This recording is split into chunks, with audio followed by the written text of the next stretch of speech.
할렐루야. 오늘도 말씀을 시작하는 여러분 사랑 축복합니다. 말씀 붙드시고 생명의 삶을 사시기 바랍니다. 요엘서 2장 1절부터 11절까지 구약성경 1271페이지에 있습니다. 제가 한 절 여러분이 한 절 교독하도록 하겠습니다. 시온에서 나팔을 불며 나의 거룩한 산에서 경고의 소리를 질러 이 땅 주민들로 다 떨게 할지니 이는 여호와의 날에 이르게 됨이니라. 이제 임박하였으니 곧 어둡고 캄캄한 날이요 짙은 구름이 덮인 날이라. 새벽빛이 딴 꼭대기에 겹힌 것과 같으니 이는 많고 강한 백성이 이르렀음이라. 이와 같이 이후에도 없으리로다. 불이 그들의 앞을 사르며 불꽃이 그들의 뒤를 태우니 그들의 예전의 땅은 에덴 동산 같았으나 그들이 나중의 땅은 황폐한 들 같으니 그것을 피한 자가 없도다. 그의 모양은 말 같고 그 달리는 것은 기병 같으며 그들이 산 꼭대기에서 뛰는 소리는 병거 소리와도 같고 불꽃이 검붉을 사르는 소리와도 같으며 강한 군사가 줄을 벌리고 싸우는 것 같으니 그 앞에서 백성들이 질리고 무리의 낯빛이 하얘졌도다. 그들이 용사같이 달리며 무사같이 성을 기어오르며 각기 자기의 길로 나아가되 그 줄을 이탈하지 아니하며 비차에 부딪히지 아니하고 각기 자기의 길로 나아가며 무기를 돌파하고 나아가나 상하지 아니하며 성중에 뛰어 들어가며 성 위에 달리며 집에 기어오르며 도둑같이 창으로 들어가니 땅이 진동하며 하늘이 떨며 해와 같이 캄캄하며 별빛이 빛을 거두다. 11절같이 시작. 여호와께서 그의 군대 앞에서 소리를 지르시고 그의 진영은 심히 크고 그의 명령을 행하는 자는 강하니 여호와의 날이 크고 심히 두렵도다. 당할 자가 누구이랴. 자, 요엘서 2장은 여호와의 날에 관한 말씀입니다. 여호와의 날. 이 날은 심판의 날이겠죠. 그렇죠? 자, 그래서 1절부터 11절까지 여호와의 날에 대한 경고입니다. 그날은 심판의 날이다. 이 말 하고 있습니다. 근데 아주 길게 이야기하고 있죠. 그 심판 때가 얼마나 무서운지를 길게 분량을 1절에서 11절까지 길게 아주 굉장한 수식어를 막 사용하면서 그렇게 이야기하고 있습니다. 무섭고 험악합니다. 자, 여기에 사역된 수식어들이 있는데요. 제가 한번 읽어드리겠습니다. 그날은 어둡고 캄캄한 날일 것이다. 그렇죠? 짙은 구름이 덮일 것이다. 불이 그들의 앞을 사르고 그들의 뒤를 태울 것이다. 예전에는 에덴 동산 같았으나 나중은 황폐한 길 같이 될 것이다. 그 앞에서 백성들 얼굴이 질리고 무리의 낯빛은 하얘지게 될 것이다. 땅은 진동하고 하늘이 떨며 해와 달이 캄캄하며 별들의 빛을 거두는 날이다. 여호와의 날은 크고 심히 두려운 날이다. 그렇죠? 이게 1절에서 11절까지의 내용입니다. 자, 이렇게 말씀하시는 목적이 12절에 있습니다. 우리 12절 읽어볼게요. 시작. 여호와의 말씀에 너희는 이제라도 금식하고 울며 애통하고 마음을 다하여 내게로 돌아오라. 그렇죠? 예, 돌아오라는 거예요. 심판이 온다, 멸망이 온다. 아주 간단하게 말할 수 있습니다. 야, 심판 올 거야. 간단하게, 그렇죠? 멸망할 거야. 근데 그렇게 말하지 않고 그것을 아주 길고 아주 많은 수식어를 동원해서 무섭고 두렵고 떨림으로 말합니다. 왜 이렇게 길게 이야기했을까요? 저는 이런 생각이 좀 들었습니다. 그냥 간단하게 심판이 있으니까 돌아와. 이렇게 짧게 말하면 안 돌아올 것 같으니까 하나님이 일종의 아주 충격요법을 쓴 거예요. 회개하고, 그렇죠? 회개하지 않으면 그날이 얼마나 무시한 일인지 좀 생생하게 알라고 아주 그냥 길게 지금 이야기하고 있다. 이런 생각이 들었습니다. 여러분 혹시 담배 피시나요? 담배 안 피시죠? 그렇죠? 담배값 예전에는 어떤 글이 적혀 있었냐면 경고문 하나 딱 적혀 있었어요. 뭐라고 적혀 있었냐면 담배를 피우시면 몸에 좋지 않습니다. 금연하십시오. 이렇게 담배값에 적혀 있었습니다. 근데 여러분 근래에 담배값을 한번 보셨습니까? 제가 보니까 이런 아주 험악한 그림들이 막 있더라고요. 뭐 폐암에 걸리고 뭐 목이 이상하고 막 거기에 뭐라고 써 있냐면 뇌가 손상되고 심장이나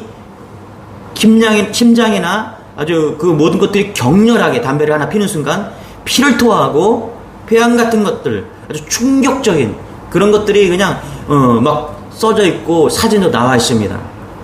저 그거 보면서 저 담배를 왜 피나? 아주 충격으로 다가왔습니다. 저는요, 이 요엘서 2장의 경고가 바로 이렇다고 생각합니다. 주님은 심판이 임한다, 이렇게 말하는 것이 아니라 그 심판이 얼마나 혹독하고 얼마나 고통스러운지, 그 심판이 얼마나 무서운가를 아주 생생하게 여러분 한 줄 한 줄 한번 다시 한번 읽어보세요. 이것이 얼마나 두렵고 떨림이 있는 말씀인지. 그래서 진짜 돌아오라, 그 얘기를 하고 있다는 것입니다.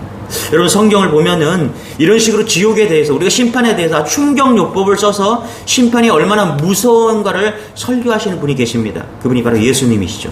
자, 성경에서 지옥에 대해서 가장 생생하고 가장 구체적인 묘사를 하시는 분이 다름 아닌 예수님이십니다. 자, 제가 좀 찾아봤는데 그 수식어들이 이렇습니다. 풀무불, 영원히 꺼지지 않는 그 풀무불에 들어간다. 슬피 울며, 그렇죠? 이를 가는 곳, 바깥 어두운데 구더기가 죽지 않는 곳, 영원한 형벌을 받는 곳, 꺼지지 않는 불이 있는 곳, 불로써 소금치듯 하는 곳, 그것이 어디라고요? 지옥이다. 예수님이 이렇게 아주 적나라하게, 아주 심각하고 무섭게 지옥에 대해서 말씀하셨습니다. 여러분, 왜 주님이 이렇게 심하고 적나라하고 지옥이 얼마나 무시무시한 곳인가를 말씀하셨을까요? 그곳에 가면 안 된다라는 거예요. 그렇죠? 절대 그곳에 가면 안 된다라는 거예요. 절대 담배를 피면 안 된다라는 거예요, 지금요. 그렇죠? 그게 무서운 거예요. 죽는다라는 거예요. 예수님의 말을 듣고 사람들이 두렵고 떨림으로, 그렇죠? 돌아서기를 원하신다는 거예요. 그런데 문제는 여러분, 우리는 막 이런 말을 많이 들어도, 지옥에 대한 말씀 많이 들어도 별로 떨지 않는 문제가 있습니다. 그 담배 그림들, 그 경고문, 수많은 수식어의 그 경고 문구들을 보면서도 사람들은 여전히 담배를 핍니다. 어찌나 피는지. 그렇죠? 자, 요엘서를 통해서 주시는 메시지 간단합니다. 돌아오라는 거예요. 돌아오라. 돌아오지 않으면 무섭고 두려움, 떨림이 있을 것이다. 여러분, 오늘 이 말씀이 우리 안에 있기를 소망합니다.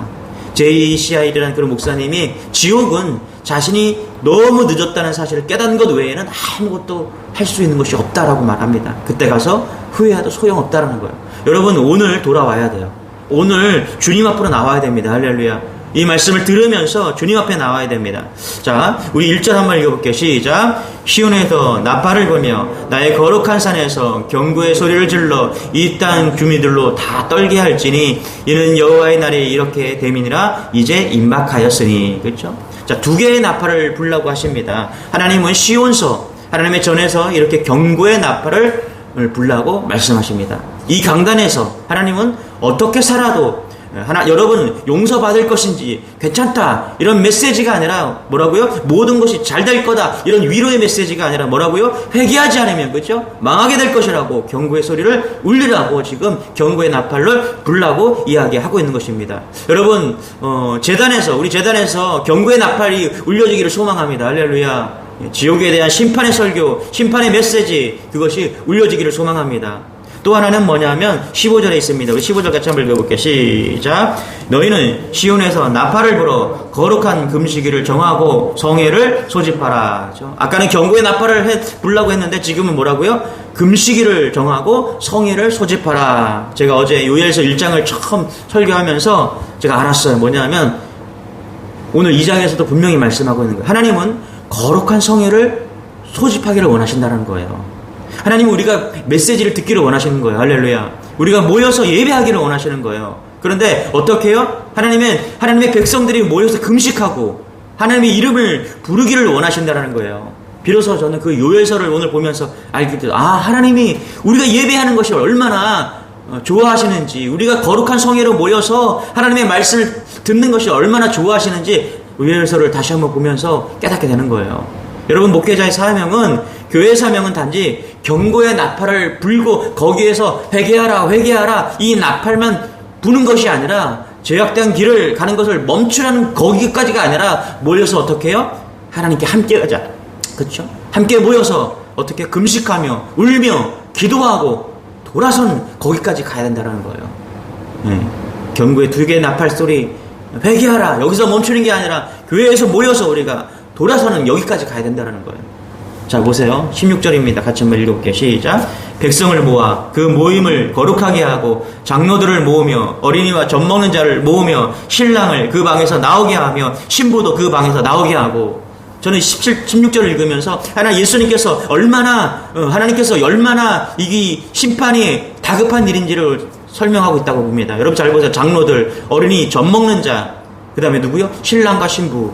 여러분 갓 결혼한 신랑과 신부가 얼마나 같이 있고 싶겠습니까? 심지어 성경은요 보면은 갓 결혼한 신랑은 전쟁에도 빼주라고 그렇게 율법을 정했습니다. 그런데 잘 보세요. 오늘 이 영적 성회에는 예외가 없다라는 거예요. 신랑 신부까지 다 나오라는 거예요. 그렇죠? 여러분 그렇지 않습니까? 이것이 얼마나 다급한 마음인지 하나님께서 우리를 구원하고 싶어 하는지를 알고 지금 느껴져야 된다는 것입니다. 아무리 바쁘고 분주하고 중요한 일이 있어도 세상 재미가 있어도 영적 모임에 이 예배 가운데 빠지지 말고 모여서 기도하라는 거예요. 그 기도에는 예외가 없다라는 거예요. 저는 이 말씀을 묵상하면서 그런데 하루 날짜를 정해서 우리 교회 성도 전부가 금식을 했으면 좋겠다 이런 마음이 들었습니다. 여러분 한번 생각해 보세요. 우리가 어느 날 같이 성회로 모여서 하루 종일 모여서 금식하면서 하나님의 말씀을 듣는다고 생각해 보세요. 암 환자들은 계실 거예요.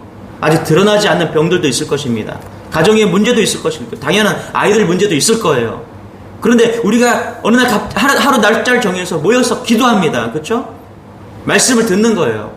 문제들을 놓고 기도하고 심판을 놓고 기도하고 구원받기를 위해서 기도하는 거예요. 어느 날 금식하면서 하루 종일 모든 성도들이 모든 일들을 멈추고 함께 기도하면서 함께 은혜를 나누는 거예요. 그런 하나님 얼마나 좋아하실까? 내가 왜 목회하면서 이런 걸 한 번도 안 했을까? 오늘 말씀을 통해서 유엘서가 저에게 주신 그 놀라운 은혜가 있어요.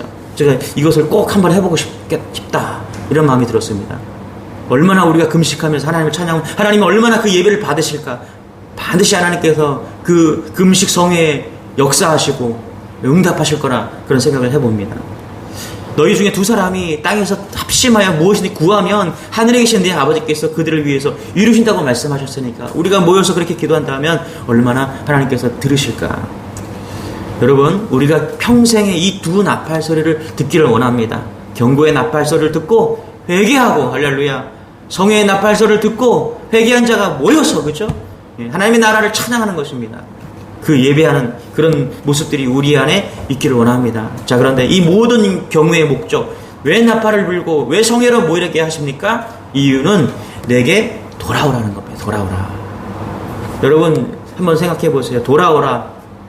하나님께서 강압적으로 그 마음을 확 잡아서 강압적으로 돌아오게 할 수도 있죠. 근데 왜 하나님께서는 우리에게 돌아오라 돌아오라 이렇게 말할까요? 한 대 때려갖고 그렇죠? 강압적으로 그냥 뭐 우박도 내리고 뭐 메뚜기도 보내서 그냥 진짜 막 다 끌고 그냥 강압적으로 막 올 수도 있잖아요. 근데 왜 하나님께서는 우리에게 돌아오라고 자율적으로 이야기하실까요? 저는 누가복음 15장 설교가 좀 떠올랐습니다. 여러분 누가복음 15장에 보면 세 가지 비유가 나오죠. 첫 번째 잃어버린 양에 대한 비유가 나옵니다. 99마리 그 한 마리의 양을 찾아가는 그 목자의 비유가 나오죠. 두 번째는 한 여인이 동전 하나를 잃어버린 이야기가 나옵니다. 그 여인이 동전 하나를 찾죠. 그렇죠? 그런데 세 번째 가장 핵심적인 게 뭐냐면 유명한 탕자 이야기입니다. 그 아들을 잃어버립니다. 그런데 여러분 그 세 가지 누가복음 15장의 세 가지 비유 가운데 여러분 잘 보세요. 그 탕자 이야기를 한번 생각해 보세요. 앞에 두 이야기와는 다르게 아버지가 아들을 찾아가지 않습니다. 이게 저는 비유의 핵심이라고 생각해요. 여러분 잃어버린 한 마리 그 양 찾기 위해서 목자를 보내고요. 잃어버린 동전 하나를 찾기 위해서 여인은 막 헤맵니다. 더 중요한 잃어버린 아들을 찾기 위해서 왜 아버지는 가지 않을까요? 대신 뭐예요? 기다리죠, 아버지가. 저는 그런 생각을 해봤어요. 여러분, 왜 그럴까요? 여러분, 양은 짐승이에요. 동전도 물건입니다. 그러나 사람은 가서 데려온다고 소용이 없습니다. 왜요? 또 나가면 그만이니까. 아버지가 아무리 억지로 데리고 와도 여러분 그렇지 않습니까? 어떤 아들이 막 탕자처럼 막 방황하고 있어요. 어머니가 그냥 끌고 데려와요. 아버지가 멱살 잡고 데려와요. 집으로 데려와요. 그런데 또 나가는 걸 보지 않습니까? 하나님께서 왜 돌아오라고 하십니까? 스스로 깨달아야 돼요. 스스로 회개하고 돌아와야 돼요. 스스로 돌아오지 않는 사람은 또 나가기 때문에 그래요. 돌아와도 끌고 와도 잠시뿐이죠. 그렇게 소용이 없기 때문에 주님은 뭐라고요? 자유의지를 우리에게 주셨잖아요. 그래서 스스로 돌아와라. 그래서 자발적으로 지금 돌아오라기를 기다리고 있다는 거예요. 우리는 짐승도 물건도 아니기 때문에 우리가 결단하고 돌아와야 된다는 것을 지금 메시지를 통해서 보여주고 있다는 것입니다. 성경은요, 우리에게 자유를 주셨습니다. 자유의지를 주셨어요. 그래서 선택입니다. 여러분, 하나님께서 그냥 우리를 그냥 오늘 여기다 앉힐 수도 있어요. 강압적으로. 그런데 뭐예요? 그렇게 앉히면 뭐합니까? 또 나가죠. 어떻게 해요? 오늘 우리가 왜 이 새벽에 나와서 예배합니까? 누가 시켰습니까? 그렇지 않잖아요. 뭐 저희 어머니가 저를 끌어다가 너 목사해라, 새벽부터 나가라 이렇게 해서 제가 나왔습니까? 아니잖아요. 제가 자발적으로 하나님을 사랑하니까 떠나지 않습니다. 그래서 오늘 돌아오라고 말하는 겁니다. 여러분 스스로 돌이켜야 됩니다. 메시지를 듣고 하나님의 음성을 듣고 돌아오시길 바랍니다. 13절에 보니까 옷을 찢지 말고 마음을 찢고 하나님께서 돌아오라는 거예요. 오늘 이 메시지가 들려서 여러분의 심령에 꽂혀서 정말 내가 주님을 떠나지 아니라 내가 지금 돌아서서 하나님과 관계가 멀어졌다면 즉시 돌아와서 하나님께 머리를 조아리고 하나님 내가 당신을 찬양합니다. 당신을 예배하는 그런 주의 백성들 다 되기를 축원합니다. 오늘 주님 앞에 돌아가시기 바랍니다. 그리고 내가 주님 앞에 돌아와서 열심히 신앙생활을 했다면 하나님 이 마음 변치 않겠습니다. 하나님 부르시는 그날까지 심판하는 그날까지 내가 주님 떠나지 않겠습니다. 이런 강한 믿음으로 오늘도 승리하는 여러분들을 축원합니다. 기도하겠습니다. 하나님 감사합니다. 오늘 우리에게 심판의 메시지를 주십니다. 돌아오라고 말씀하십니다. 길게 하나님 이렇게 저 모양으로 무섭게 두렵고 떨림으로 말씀하시는 그 이유는 우리가 하나님께로 돌아오기를 원하시는 하나님의 마음입니다. 주님 이 메시지를 듣고 돌아오게 하여 주옵소서. 이 메시지로 우리가 돌아왔다면 흔들리지 않고 믿음의 길을 다 가는 주의 자녀들 다 될 수 있도록 은혜를 더하여 주옵소서. 이 땅에 머물러 있는 그런 신앙이 아니라 천국을 소망하면서 하나님 오늘도 감사와 기쁨이 넘치는 그런 은혜의 하루 다 될 수 있도록 우리를 붙잡아 주옵소서. 감사드리며 예수님의 이름으로 기도드리옵나이다. 아멘. 우리 말씀 붙드시고 하나님의 나라를 소망하면서 우리 주여 한번 외치고 기도하겠습니다. 주여, 주님 감사합니다.